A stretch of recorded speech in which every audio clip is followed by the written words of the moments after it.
Hello everyone, আসসালামু আলাইকুম। সকলকে all job news and education চ্যানেলে স্বাগত জানাই। চলে আসলাম নতুন একটি ভিডিও নিয়ে। ভিডিও শুরুর প্রথমে বলে রাখি, যারা আমার চ্যানেলে নতুন দয়া করে আমার চ্যানেলটি সাবস্ক্রাইব করে দিতে ভুলবেন না। যারা ইতিমধ্যে দিয়েছেন তাদেরকে জানাই অসংখ্য ধন্যবাদ। তো আজকে ভিডিওর বিষয় আছে, আপনারা অনেকেই প্রশ্ন করেছিলেন যে গুচ্ছ ভর্তি পরীক্ষা 2026-এর সেকেন্ড মেরিট লিস্ট তো প্রকাশিত হয়েছে, তো থার্ড মেরিট লিস্ট কবে নাগাদ প্রকাশিত হবে। তো আজকে এই বিষয়ে আলোচনা করা হবে। দেখেন, সেকেন্ড মেরিট লিস্ট দিয়েছে আপনার 14 তারিখ রাতে। তো আপনাদের ভর্তির ডেডলাইন দেওয়া হয়েছে কিন্তু আপনার 18-19 তারিখ পর্যন্ত। তো এখন দেখেন, এই ডেডলাইন শেষ হওয়ার আগে কিন্তু আপনার থার্ড মেরিট লিস্ট প্রকাশিত হবে না।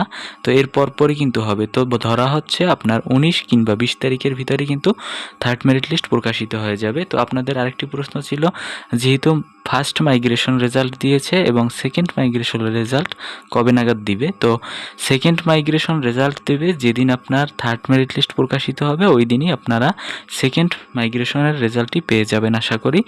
তো আপনারা একটা জিনিস মাথায় রাখবেন, আপনার মাইগ্রেশন রেজাল্ট কিন্তু সেকেন্ড মাইগ্রেশন রেজাল্ট, আর আপনার মেরিট লিস্ট কিন্তু থার্ড মেরিট লিস্ট। মানে হচ্ছে মাইগ্রেশন একটা কম, কারণ হচ্ছে আপনি ফার্স্ট মেরিট লিস্টের সাথে সেকেন্ড মেরিট লিস্টের সাথে কিন্তু ফার্স্ট মাইগ্রেশন রেজাল্ট প্রকাশিত হয়েছে। তো আশা করি বুঝতে পারছেন। এই ছিল আজকের ভিডিও। দেখা হবে পরবর্তী কোনো ভিডিওতে। সঙ্গে থাকুন আমার চ্যানেলের। যদি ভিডিওটি ভালো লেগে থাকে লাইক কমেন্ট শেয়ার দিতে ভুলবেন না এবং চ্যানেলটি সাবস্ক্রাইব করে সঙ্গেই থাকবেন। আল্লাহ হাফেজ।